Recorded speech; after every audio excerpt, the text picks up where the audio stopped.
কৃষি ফার্ম শ্রমিক ও নিয়ন্ত্রণ নীতিমালা বাস্তবায়নের দাবিতে নেত্রকোনায় মানববন্ধন। রিপোর্ট করেছেন রাজীব সরকার। কৃষি ফার্ম শ্রমিক ও নিয়ন্ত্রণ নীতিমালা 2017 বাস্তবায়নের দাবিতে নেত্রকোনায় মানববন্ধন হয়েছে। বৃহস্পতিবার বেলা 11:30টায় বিএডিসি শ্রমিক ঐক্য পরিষদের উদ্যোগে জেলা প্রেসক্লাবের সামনে এই মানববন্ধন হয়।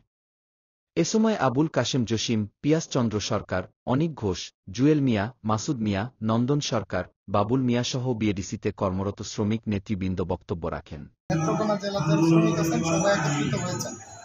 অবিলম্বে কৃষি মন্ত্রণালয়ে জারিকৃত কৃষি ফার্ম নিয়োগ নিয়ন্ত্রণ নীতিমালা 2017কে বাস্তবায়ন করতে হবে।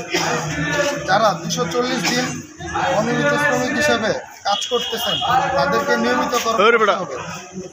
বিএডিসির একজন শ্রমিক যে নির্ধারিত স্থানে থাকবে সেই নির্ধারিত স্থানে তাকে কর্মমজুরি দিতে হবে। পরে আমাদের বেতনের কোনো প্রকার পরিবর্তন আসেনি।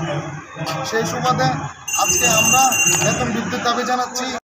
মানববন্ধনে শ্রমিকদের বৈষম্যমুক্ত কর্মপরিবেশ ও সম অধিকার নিশ্চিত করতে নীতিমালা বাস্তবায়নের দাবি জানান বক্তারা।